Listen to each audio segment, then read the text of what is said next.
Hello friends, welcome to my channel Tunga Pakashale. ಯಾರು ಹೊಸದಾಗಿ ನನ್ನ ಚಾನಲ್ ನೋಡ್ತಾ ಇದ್ದೀರಾ, ಪ್ಲೀಸ್ ಸಬ್ಸ್ಕ್ರೈಬ್ ಮಾಡ್ಕೊಳ್ಳಿ. ಪಕ್ಕದಲ್ಲೇ ಇರೋ ಬೆಲ್ ಐಕನ್ ಅನ್ನು ಕ್ಲಿಕ್ ಮಾಡಿ. ಫ್ರೆಂಡ್ಸ್, ಇವತ್ತು ಇನ್ಸ್ಟೆಂಟಾಗಿ ರೈಸ್ ಬಾತ್ ಮಾಡೋಣ. ಒಂದು 4 ಟೊಮೆಟೊ ಇದ್ರೆ ಸಾಕು, ರುಚಿಯಾಗಿರುತ್ತೆ ರೈಸ್ ಬಾತ್. ಇದನ್ನು ಹೇಗೆ ಮಾಡೋದು ಅಂತ ನೋಡೋಣ ಬನ್ನಿ. ಒಂದು ಕುಕ್ಕರ್ ಬಿಸಿಗಿಟ್ಟಿದ್ದೀನಿ. ಒಂದು 3 ಟೇಬಲ್ ಸ್ಪೂನ್ ಅಷ್ಟು ಎಣ್ಣೆ ಹಾಕ್ತಾ ಇದ್ದೀನಿ. ಇಲ್ಲಿ ಸಾಕು, ಎಣ್ಣೆ ಬಿಸಿ ಆಗಲಿ. ಎಣ್ಣೆ ಬಿಸಿಯಾಗಿದೆ. ಒಂದು ಪಲಾವ್ ಎಲೆ ಹಾಕ್ತಾ ಇದ್ದೀನಿ. ಒಂದು ಪೀಸಷ್ಟು ಚಕ್ಕೆ, 1-2 ಲವಂಗ ಹಾಕ್ತಾ ಇದ್ದೀನಿ. ಒಂದು ಅರ್ಧ ಟೇಬಲ್ ಸ್ಪೂನ್ ಸಾಜೀರು ಮತ್ತು ಸೋಂಪು ಹಾಕ್ತಾ ಇದ್ದೀನಿ. ಸಣ್ಣದಾಗಿ ಕಟ್ ಮಾಡಿರುವಂಥ ಈರುಳ್ಳಿ ಹಾಕ್ತಾ ಇದ್ದೀನಿ. ಉದ್ದಕ್ಕೆ ಸಣ್ಣದಾಗಿ ಇರೋ ಥರನೇ ಕಟ್ ಮಾಡಬೇಕು. ತುಂಬಾ ಚೆನ್ನಾಗಿರುತ್ತೆ ರೈಸ್ ಬಾತ್ಗೆ. ಫ್ರೈ ಮಾಡಿ. 1 ಟೇಬಲ್ ಸ್ಪೂನ್ ಅಷ್ಟು ಶುಂಠಿ ಬೆಳ್ಳುಳ್ಳಿ ಪೇಸ್ಟ್ ಹಾಕ್ತಾ ಇದ್ದೀನಿ. ಇದು ಹಸಿ ವಾಸನೆ ಹೋಗೋವರೆಗೂ ಫ್ರೈ ಮಾಡಿ. ಉರಿನ ಮೀಡಿಯಂ ಫ್ಲೇಮಲ್ಲಿ ಇಟ್ಟು ಫ್ರೈ ಮಾಡಿ. ಇಲ್ಲ ತಳ ಹಿಡಿದ್ಬಿಡುತ್ತೆ ಶುಂಠಿ ಬೆಳ್ಳುಳ್ಳಿ ಪೇಸ್ಟ್ ಹಾಕ್ತಿದ್ದಂಗೆ. ನೋಡಿ, ಹಸಿ ವಾಸನೆ ಹೋಗಿದೆ ಶುಂಠಿ ಬೆಳ್ಳುಳ್ಳಿ ಪೇಸ್ಟು. ಒಂದು 4 ಟೊಮೆಟೊನ ನೋಡಿ ಇದೇ ಥರ ಉದ್ದುದಿಗೆ ಕಟ್ ಮಾಡಬೇಕಾಗತ್ತೆ. ಟೊಮೆಟೊ ಹಾಕ್ತಾ ಇದ್ದೀನಿ. ಮಿಕ್ಸ್ ಮಾಡಿ. ಅದು ಮಿಕ್ಸ್ ಮಾಡಿ. ಒಂದು 5 ಹಸಿಮೆಣಸಿನ್ಕಾಯಿ ಹಾಕ್ತಾ ಇದ್ದೀನಿ. ಹೀಗೇನೆ ಕಟ್ ಮಾಡ್ತಾ ಇಲ್ಲ ಇಲ್ಲಿ ಹಸಿಮೆಣಸಿನ್ಕಾಯಿನ. ಖಾರ ಜಾಸ್ತಿ ಆಗಿಬಿಡುತ್ತೆ. ನಾವು ಖಾರದ ಪುಡಿ ಸೇರಿಸೋದ್ರಿಂದ ಹಸಿಮೆಣಸಿನ್ಕಾಯಿ ಹಾಗೆ ಹಾಕ್ಬೇಕಾಗುತ್ತೆ. ಇಲ್ಲ ನೀವು ಖಾರದ ಪುಡಿ ಕಮ್ಮಿ ಮಾಡಿಬಿಟ್ಟು ಹಸಿಮೆಣಸಿನ್ಕಾಯಿ ಸೀಳು ಹಾಕಿದ್ರೆ ಸಮವಾಗುತ್ತೆ ಖಾರ. ಒಂದು ಸ್ವಲ್ಪ ಅರಿಶಿನ ಪುಡಿ ಹಾಕ್ತಾ ಇದ್ದೀನಿ. ಮಿಕ್ಸ್ ಮಾಡಿ. ಟೊಮೆಟೊ ಒಂದು ಸ್ವಲ್ಪ ಸಾಫ್ಟ್ ಆಗಬೇಕು, ಅಲ್ಲಿವರೆಗೂ ಫ್ರೈ ಮಾಡಿ. ನೋಡಿ, ಟೊಮೆಟೊ ಎಲ್ಲ ಸಾಫ್ಟ್ ಆಗಿದೆ. ಸಾಕು ಇಷ್ಟು. ಪುದೀನ ಎಲೆಗಳು ಹಾಕ್ತಾ ಇದ್ದೀನಿ. ವಾಶ್ ಮಾಡಿಬಿಟ್ಟು ಒಂದು 1/4 ಹಿಡಿಯಷ್ಟು ಹಾಕಿದ್ದೀನಿ ಇಲ್ಲಿ ಪುದೀನ ಎಲೆಗಳು. ಮಿಕ್ಸ್ ಮಾಡಿ. 1 ಟೇಬಲ್ ಸ್ಪೂನ್ ಅಷ್ಟು ಧನಿಯಾ ಪುಡಿ, ಒಂದು ಅರ್ಧ ಟೇಬಲ್ ಸ್ಪೂನ್ ಅಷ್ಟು ಅಚ್ಚ ಪುಡಿ ತಗೊಂಡಿದ್ದೀನಿ. ಒಂದು 1/4 ಟೀ ಸ್ಪೂನ್ ಅಷ್ಟು ಗರಂ ಮಸಾಲ ಹಾಕ್ತಾ ಇದ್ದೀನಿ.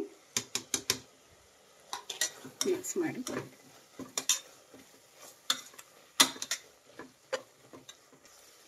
ನೋಡಿ, ಒಂದು 5 ಟೇಬಲ್ ಸ್ಪೂನ್ ಅಷ್ಟು ಗಟ್ಟಿ ಮೊಸರು ಹಾಕ್ತಾ ಇದ್ದೀನಿ. ಮಿಕ್ಸ್ ಮಾಡಿ. ಮೊಸರು ಹಾಕಿದ್ಮೇಲೆ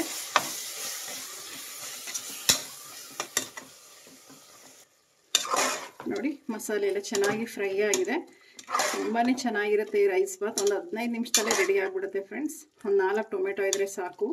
ಬೆಳಗ್ಗೆ ತಿಂಡಿ ಏನಪ್ಪ ಮಾಡೋದು ಅಂದಾಗ ಇದೊಂದು ಸಲ ಟ್ರೈ ಮಾಡಿ. ತುಂಬಾ ಚೆನ್ನಾಗಿರುತ್ತೆ ರೈಸ್ ಬಾತ್. ಅಕ್ಕಿ ಹಾಕ್ತಾ ಇದ್ದೀನಿ ಇಲ್ಲಿ.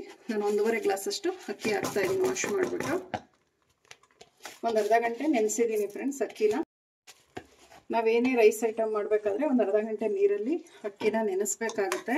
ತುಂಬಾ ಚೆನ್ನಾಗಿರುತ್ತೆ ರೈಸ್. ತುಂಬಾ ಚೆನ್ನಾಗಾಗುತ್ತೆ.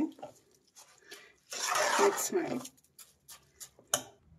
ಇಲ್ಲಿ ನೀರು ಹಾಕ್ತಾ ಇದ್ದೀನಿ. ನಾನು 2-1/4 ಗ್ಲಾಸ್ ಅಷ್ಟು ನೀರು ಹಾಕ್ತಾ ಇದ್ದೀನಿ. ಮೊಸರೆಲ್ಲ ಹಾಕಿರ್ತೀವಿ, ನೋಡ್ಬಿಟ್ಟು ನೀರು ಹಾಕಬೇಕಾಗತ್ತೆ. ಮಿಕ್ಸ್ ಮಾಡಿ. ಇದೊಂದು ಕುದಿ ಬರಲಿ, ಲಿಡ್ ಕ್ಲೋಸ್ ಮಾಡೋಣ. ಇನ್ನೇನು ಕುದಿ ಬರ್ತಾ ಇದೆ ಅನ್ನಂಗೆ ಕೊತ್ತಂಬರಿ ಸೊಪ್ಪು ಹಾಕ್ತಾ ಇದ್ದೀನಿ. ಲಾಸ್ಟಿಗೆ ಹಾಕಿದ್ರೆ ತುಂಬಾ ಚೆನ್ನಾಗಿರುತ್ತೆ. ಈಗ ರುಚಿಗೆ ತಕ್ಕಷ್ಟು ಉಪ್ಪು ಹಾಕ್ತಾ ಇದ್ದೀನಿ. ಉಪ್ಪು ಹಾಕಿದ್ಮೇಲೆ ಒಂದ್ಸಲ ಮಿಕ್ಸ್ ಮಾಡಿ. ನೋಡಿ, ಅಕ್ಕಿ ಎಲ್ಲ ತಳದಲ್ಲಿ ಕುಂತ್ಬಿಡುತ್ತೆ. ಲಾಸ್ಟಲ್ಲಿ ಲಿಡ್ ಕ್ಲೋಸ್ ಮಾಡಬೇಕಾದ್ರೆ ಒಂದು ಟೈಮ್ ಈ ರೀತಿ ಮಿಕ್ಸ್ ಮಾಡಿ. ಕುದಿ ಬರ್ತಾ ಇದೆ. ಮಿಕ್ಸ್ ಮಾಡಿ.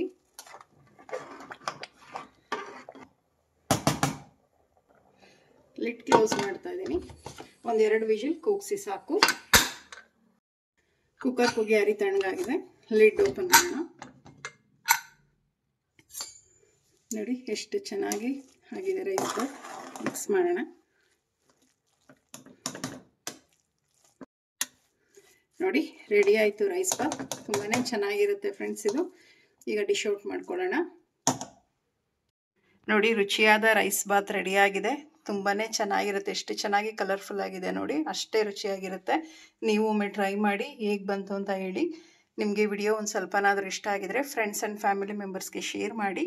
ಪ್ಲೀಸ್ ನಮ್ಮ ಚಾನಲ್ನ ಸಬ್ಸ್ಕ್ರೈಬ್ ಮಾಡಿ. ಪಕ್ಕದಲ್ಲೇ ಇರೋ ಬೆಲ್ ಐಕನನ್ನು ಕ್ಲಿಕ್ ಮಾಡಿ. ನಾನು ಯಾವುದೇ ವಿಡಿಯೋ ಹಾಕಿದ್ರೆ ನೋಟಿಫಿಕೇಶನ್ ಬರುತ್ತೆ. Thank you for watching. ಮುಂದಿನ ವಿಡಿಯೋದಲ್ಲಿ ಭೇಟಿಯಾಗೋಣ. ನಮಸ್ಕಾರ.